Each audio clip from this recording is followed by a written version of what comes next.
Bienvenue à Z sur 7, votre Z-Podcast quotidien. Aujourd'hui, nous sommes le 25 mai et nous avons un tout nouvel épisode avec l'invité du Trendstalk pour vous, David Lester, président du MR Bruxelles. Vous êtes face à un mur, vous êtes face à une dynamique très stérile par moment, vous êtes face parfois à beaucoup de sournois, et donc tout ça requiert beaucoup d'énergie. Nous allons parler de la capitale du pays, la capitale de l'Europe, la région bruxelloise. Cela fera bientôt 1 an que nous avons voté et il n'y a toujours pas de gouvernement.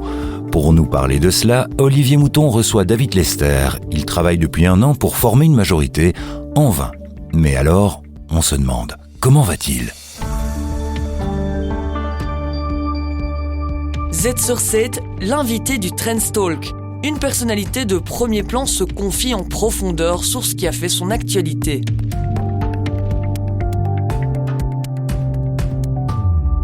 D'abord, c'est sympa de poser la question. Je pense que comment je vais importe peu en réalité, vu la gravité de la situation à Bruxelles. Maintenant, c'est vrai qu'après 1 an, il faut continuer à se réveiller et se lever tous les matins avec autant d'énergie que lorsque vous avez gagné une élection. Et au lendemain de cette victoire, vous voulez évidemment vite prendre les rênes pour... Ce que vous avez fait. Et puis implémenter ce pourquoi vous êtes battu pendant une campagne.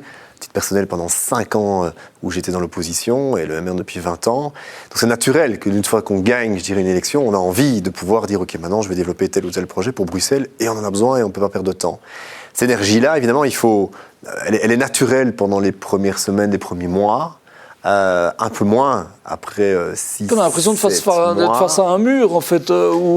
Et c'est comme lorsque... C'est ça, vous êtes face à un mur, vous êtes face à une dynamique très stérile, par moment. Vous êtes face parfois à beaucoup de sournois. Et donc, tout ça requiert beaucoup d'énergie. Alors, en parallèle, je reçois beaucoup de soutien aussi de personnes qui m'écrivent ou qui me croisent dans la rue, ils disent « tenez bon ». Donc ça alimente, ça vous fait tenir. Mais je vais être honnête avec vous, après 1 an, je dois aller puiser encore plus loin que d'habitude pour trouver toujours cette énergie-là pour Bruxelles. En même temps, vous avez une bonne nouvelle à titre personnel. Je ne vais pas dévoiler un secret. Vous êtes devenu papa. Il y a 1 semaine. Voilà. Et vous avez reçu un beau cadeau qu'on voit là. Oui.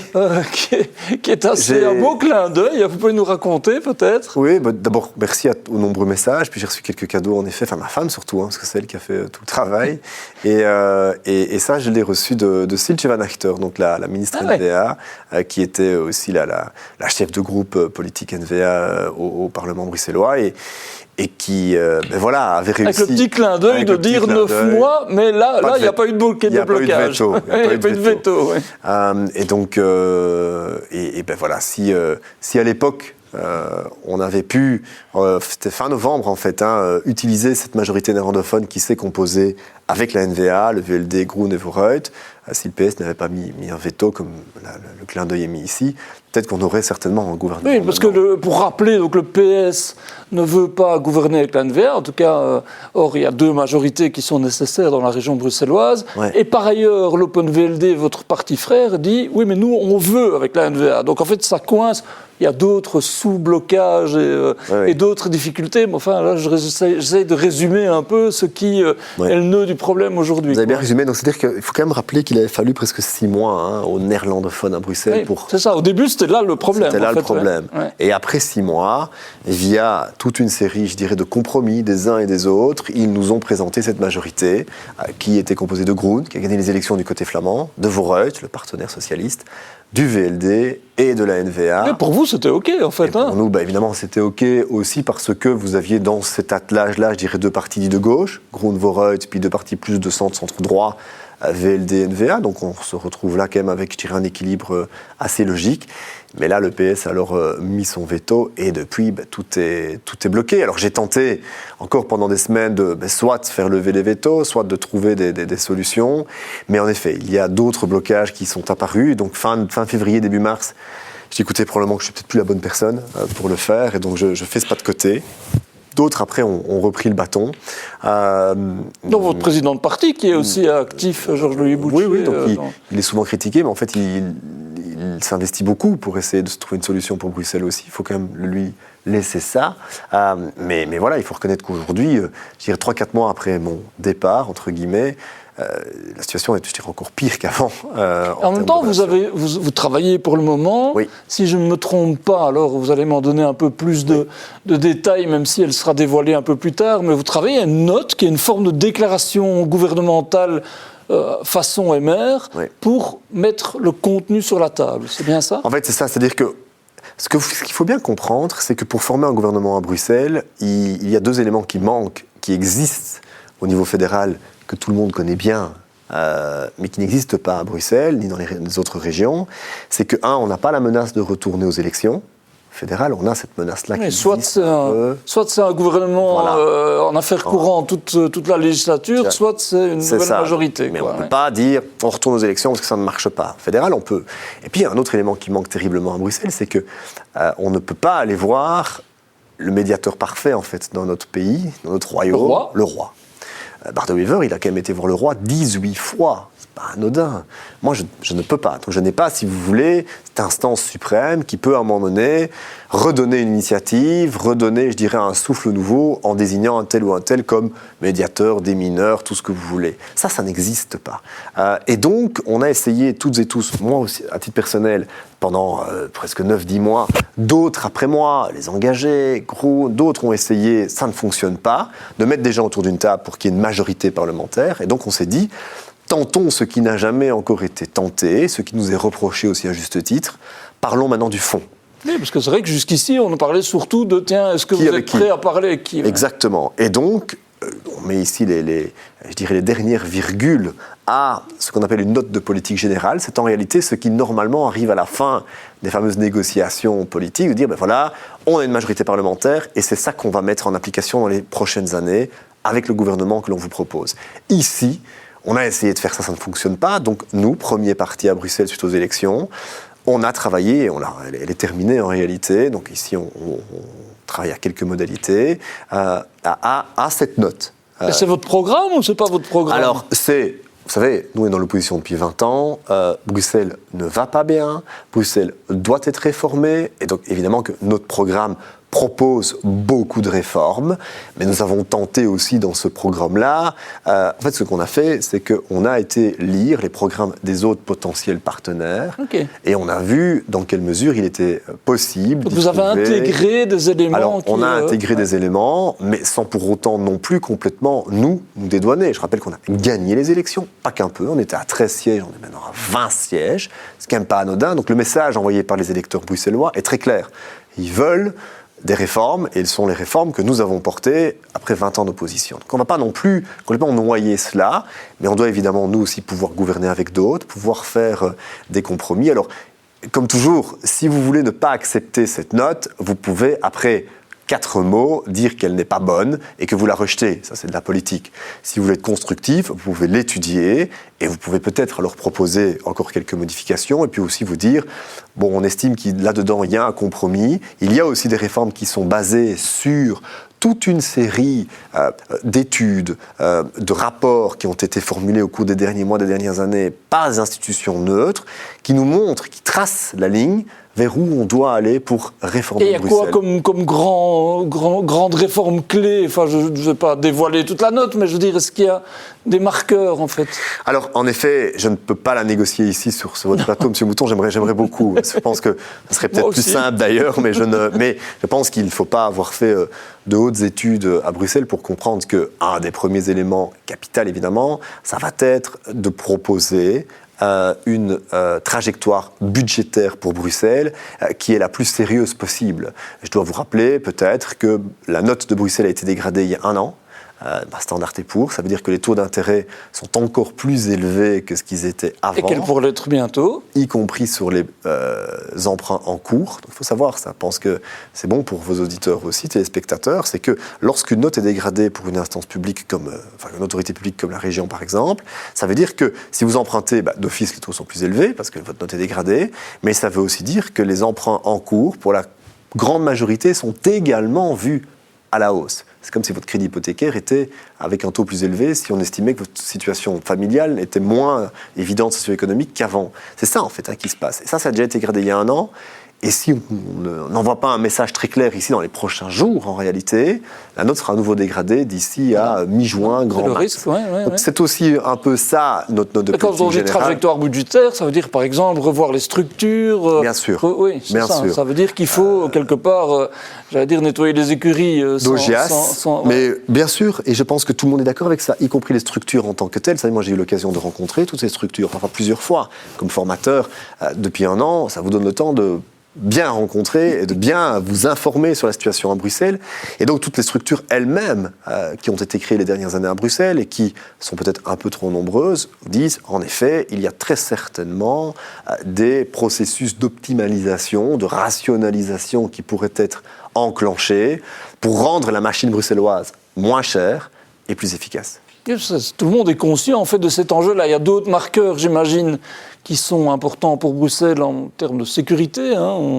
On sait toutes les fusillades auxquelles on a assisté ces derniers temps et qui ne redorent pas l'image de la capitale. La mobilité avec toutes les difficultés des plans qui ont été décidés. J'imagine que tout ça, c'est dedans aussi. Tout ça, c'est dedans. Et vous faites bien, par exemple, de parler de la sécurité. Moi, j'ai toujours pensé que, outre le budget, il y a 2 dossiers qui, en fait, souffrent cruellement, plein de dossiers souffrent cruellement qu'il n'y ait pas de gouvernement, donc ne me faites pas dire ce que je n'ai pas dit, mais il y a 2 dossiers où on se dit, là il faut vraiment qu'il y ait un pilote qui arrive rapidement, pilote qui a une légitimité démocratique au Parlement bien entendu, donc c'est la sécurité à Bruxelles. Alors heureusement on a un nouveau procureur du roi qui je pense est une des meilleures choses qu'on a pu avoir à Bruxelles ces dernières années, qui se bat, et donc honnêtement, mais ce serait quand même un peu plus facile pour lui si en plus d'un soutien du fédéral, il avait un pilote à Bruxelles avec un gouvernement de plein exercice qui peut vraiment encore plus l'aider et l'appuyer.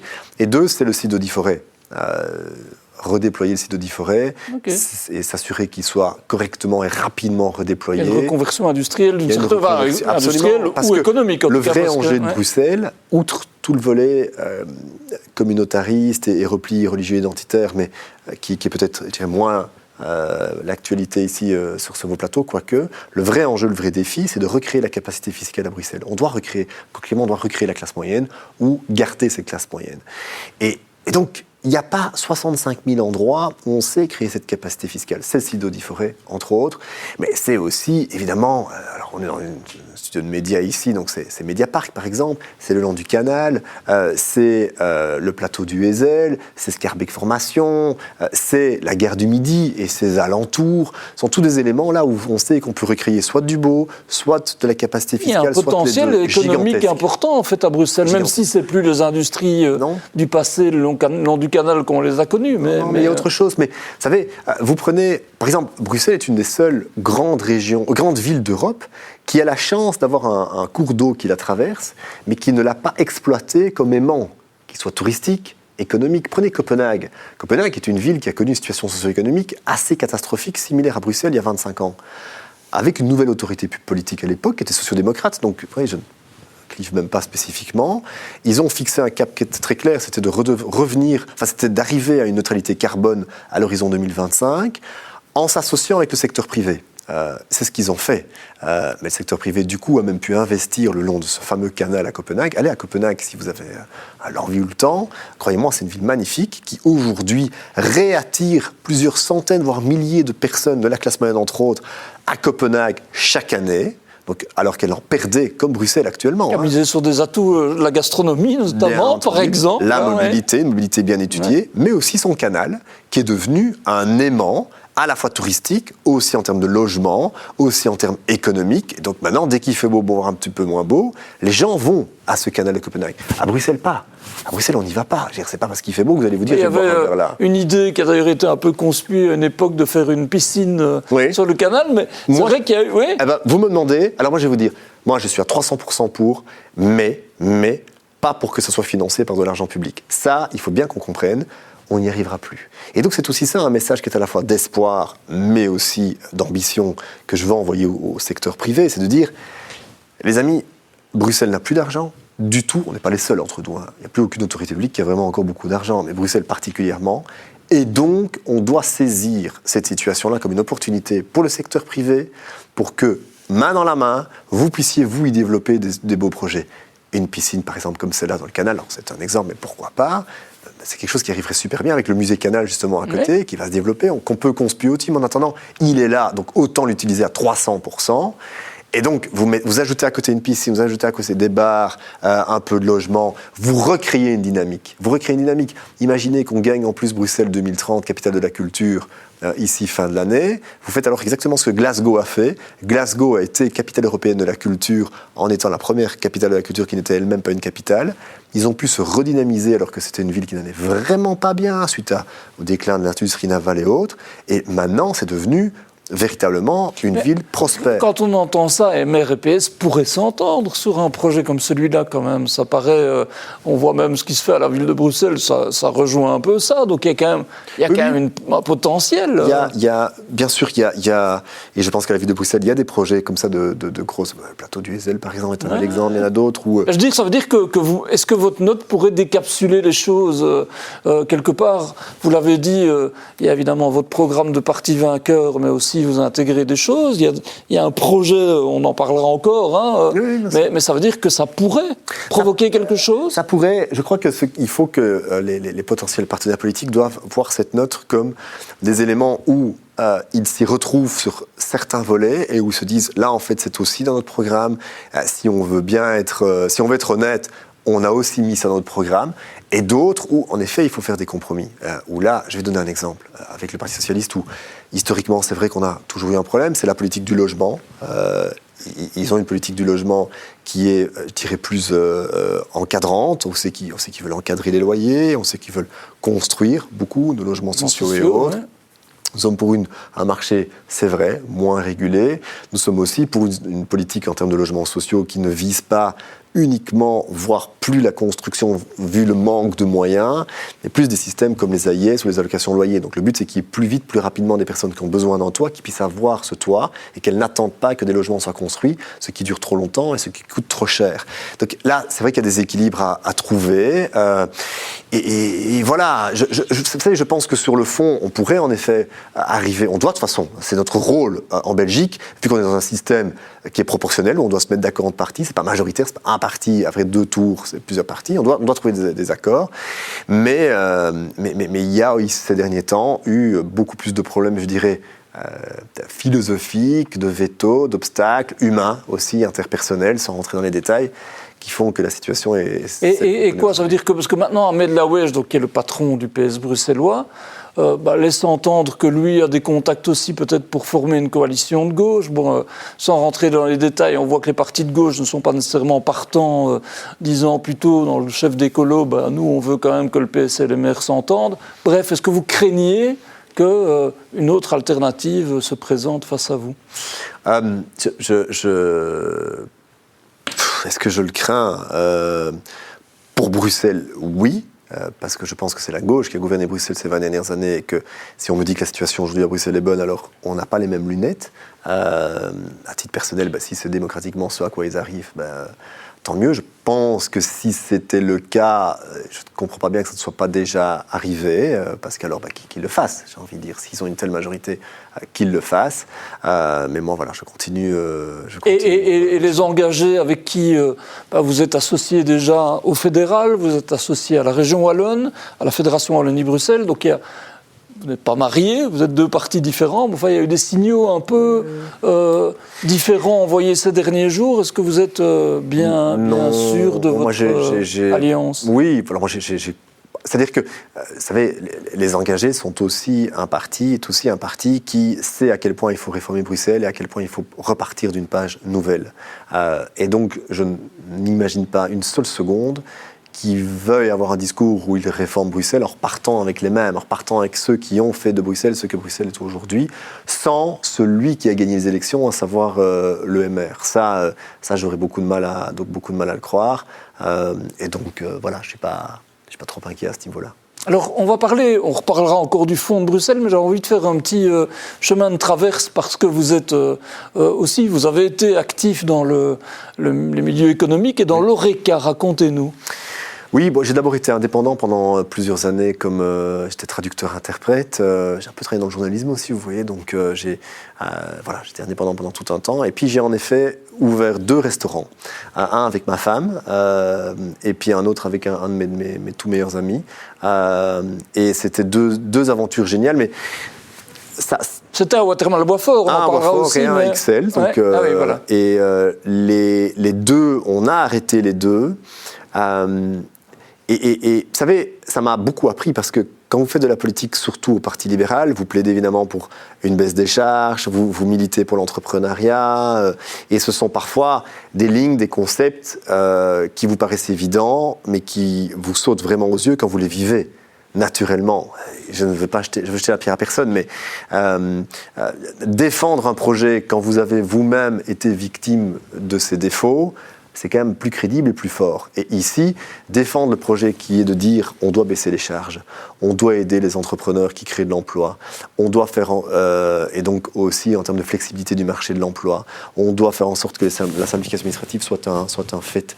Moi, j'ai vécu ça. Et c'est des choses sur lesquelles vous êtes, entre guillemets, cassé les dents, c'est-à-dire... Les deux fois. Ouais. Les deux fois, on n'a pas fait faillite, donc j'ai quand même ma fierté pour dire on n'a pas fait faillite. De toute façon, il n'y a pas de mal par ailleurs. Les deux fois, on a arrêté en disant c'est trop dur pour arriver à la fin de chaque mois. Parce qu'un échec, c'est jamais un échec. Enfin, je veux dire, si on se bat pour... C'est ça, mais c'était vraiment où pendant 1 an, 2 ans, 3 ans, en fait, chaque mois est un combat gigantesque pour arriver ne fût-ce qu'à terminer le mois et payer tous les employés, payer tout ce qu'il faut payer. On ne parle même pas de se payer soi-même. Moi, ma femme, avec elle, on a eu ce restaurant, 2 ans et demi, 3 ans, elle n'a jamais su se verser 1 seul euro. Pourtant, le restaurant cartonnait, ça veut dire ça cartonnait, y a quelque chose qui ne va pas. Il y a quelque chose qui ne va pas quelque part, là. Oui, parce que c'est le vécu de... C'est le vécu. Ce que vous exprimez là, c'est le vécu de plein d'entrepreneurs à Bruxelles. Donc, c'est juste pas normal. Alors, si son produit ne fonctionnait pas, fine, ça c'est aussi, voilà, désolé. Mais c'était pas le cas. Je veux dire, on était plusieurs à bien connaître le truc. Le truc fonctionnait. Alors, peut-être quelque chose où on s'est planté quelque part, mais j'entends beaucoup d'entrepreneurs similaires qui, en fait, se tuent à la tâche. Et moi, je suis très triste quand j'entends un entrepreneur me dire « J'arrête, je vais retourner comme, et c'est très bien aussi, simple employé. » On se dit c'est con parce qu'on a quelqu'un ici qui a en fait une fibre entrepreneuriale, qui ose prendre ce risque, parce qu'il faut quand même prendre, il y a un énorme risque là, qui l'a fait, le truc se développe, le truc, je dirais, fonctionne quelque part, mais le seuil à franchir pour que ça devienne quand même rentable et qu'on puisse en vivre est parfois tellement haut, voire trop souvent tellement haut, que les gens arrêtent.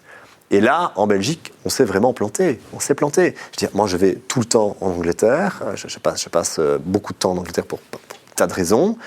Là, ils ont un système entrepreneurial qui, certes, ne permet pas non plus toujours de devenir très riche en la matière, mais qui vous permet au minimum d'en vivre tout aussi normalement que si vous étiez employé, avec une sécurité d'emploi et je dirais toute une série de garanties fournies par l'employeur.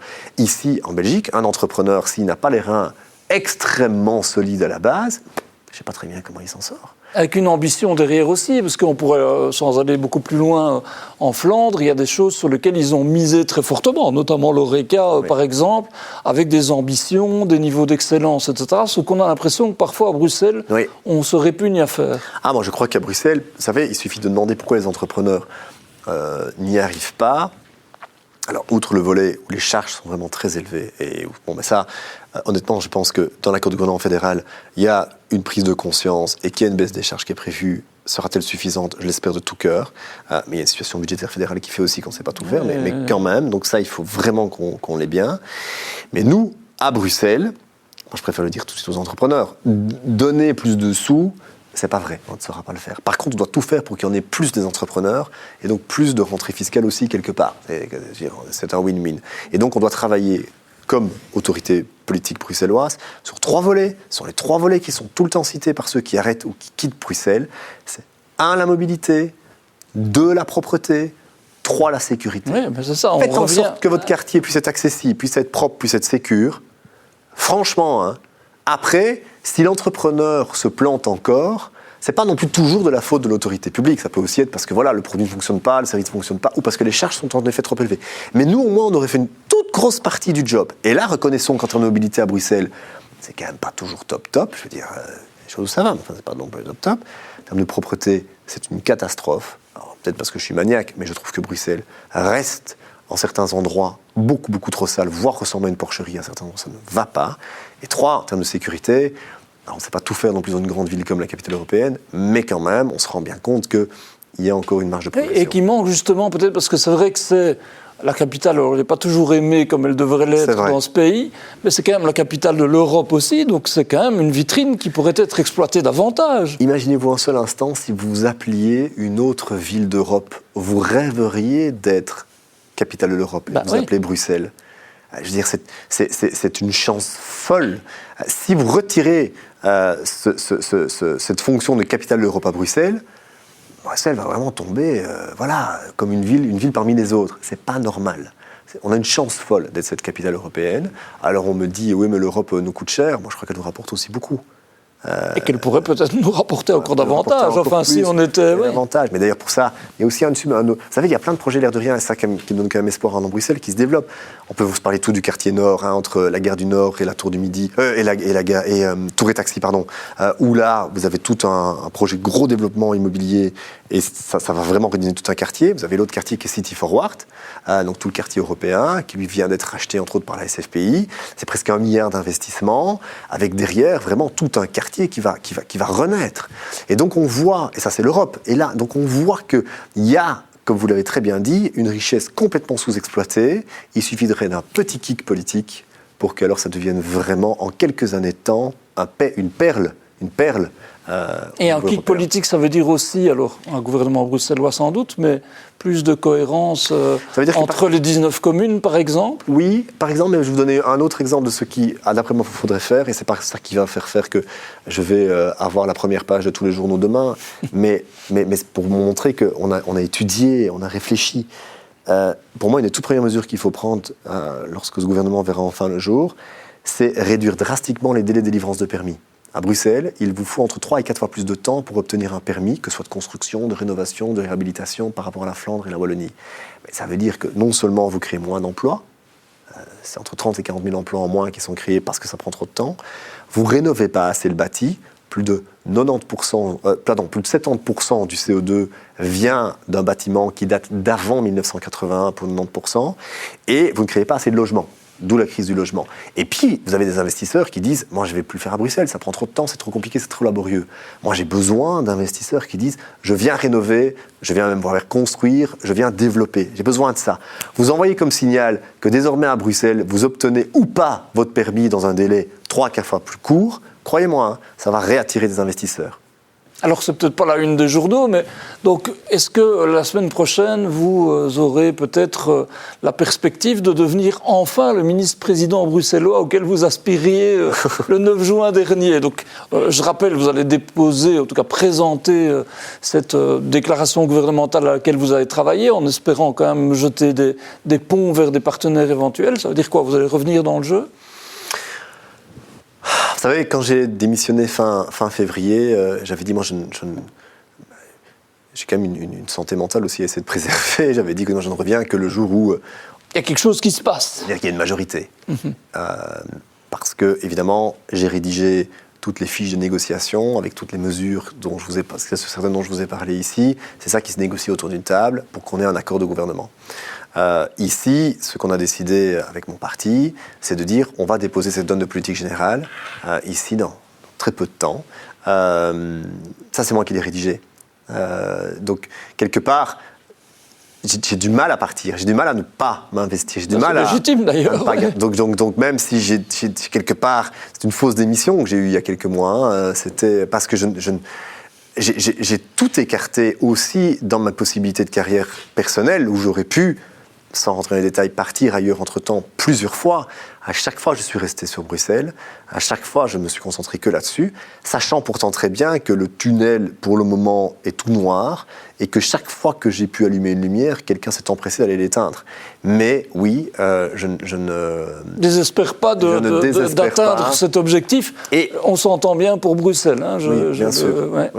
Oui. Et puis sinon, écoutez, mon avenir personnel importe peu. C'est celui de Bruxelles. Par ailleurs, vous êtes bourgmestre de Watermal-Boisfort. Là, vous êtes heureux. C'est un magnifique mandat. C'est très trigué parce que vous savez, quand vous êtes, comme moi, formateur depuis des mois, que, comme vous l'avez très bien dit, c'est stérile. C'est-à-dire que tous les matins, vous vous réveillez en espérant enfin aboutir à pouvoir porter des projets, faire voter des textes et autres, et qu'en fait, non. Et puis depuis un an, pour des tas de raisons, ça ne fonctionne pas. Vous vous posez quand même beaucoup de questions sur votre utilité spécifique dans le monde politique, tout parti. Franchement, vous dites, mais à quoi je sers, moi, ici? Parce que, bon, la stérilité, c'est frustrant. Hein. Et donc, et le fait d'être devenu bourgmestre, là, m'a rappelé que oui, je peux, avec une équipe, être utile. Alors évidemment, comme bourgmestre, en plus, c'est très concret, c'est beaucoup plus rapide. Et donc ça m'a sauvé. Ça m'a véritablement sauvé, en tout cas intellectuellement, parce que je suis devenu bourgmestre en décembre, parce que là, ça m'a permis de me rappeler si David, tu restes utile. Tu restes utile. Pour David Lester, être bourgmestre de Watermal-Boisfort l'aurait donc véritablement sauvé. Merci à toutes et tous d'avoir suivi cet épisode du Z-Podcast. Demain, dans l'info à ne pas manquer, focus sur l'industrie alimentaire belge. Nous vous souhaitons un bon dimanche. À demain.